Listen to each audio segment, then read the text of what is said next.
glowing skin வேணும் உனக்கு.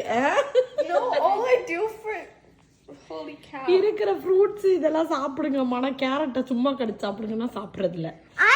நேற்று நைட்டு இன்ஸ்டாகிராமில் ஒரு வீடியோ பார்த்தோங்க. இந்த ஜூஸை குடித்தோன்னா ஃபேஸ் நல்லா க்ளோயிங்காக இருக்கும், டெய்லியும் குடிங்க, இல்லைனா வாரத்தில் 3 நாள் குடிங்கன்னு சொன்னாங்க. சரி ஓகேன்னு என் பொண்ணுங்களும் நானும் சேர்ந்து இன்றைக்கி காலையிலேயே இதை ட்ரை பண்ணலாம் அப்படின்னு சொல்லிட்டு ஆரம்பித்தோங்க. மெயினாக வந்து சுதிக்ஷா தான் இது பண்ணலாம் நம்ம செஞ்சு குடிச்சு பார்க்கலாம் அப்படின்னு சொன்னாங்க. சரி ஓகேன்னு இந்த மாதிரி ஒரு 2 கேரட்டு 2 குக்கும்பரு அப்புறமா வந்து கொஞ்சம் ஜிஞ்சர் எடுத்தாச்சு. லெமனும் வந்து ஒரு ½ லெமன் போட்டோம். அப்புறம் வந்து கொஞ்சம் மஞ்சள் தூள் போட்டு தண்ணி ஊற்றி நல்லா அரைச்சாச்சு.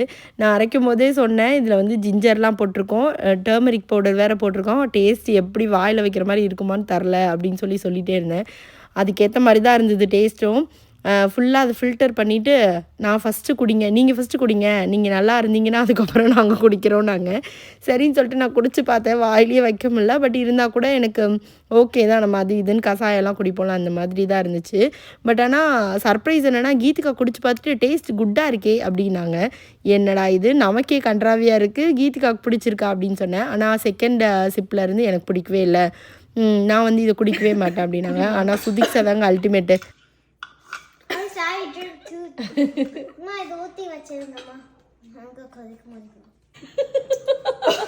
glowing skin வேணும் உனக்கு. No, all I do for holy cow. இருக்கிற ஃப்ரூட்ஸ் இதெல்லாம் சாப்பிடுங்க. கேரட்டை சும்மா கடிச்சு சாப்பிடுங்கன்னா சாப்பிட்றது இல்லை. I said I'd do that. It tastes good. It's just எல்லாமே வேமா குடிச்ச ஜிஞ்சர் டேஸ்ட் ரொம்ப ஹெவியா இருக்கு. காலையில் இப்படி சொல்லிட்டு நைட்டு திருப்பியும் கேட்குறாங்க, எனக்கு அந்த ஜூஸ் திருப்பி போட்டு தரீங்களா, அது வந்து நல்லதுன்னு சொன்னாங்களே அப்படின்னு சொல்லி.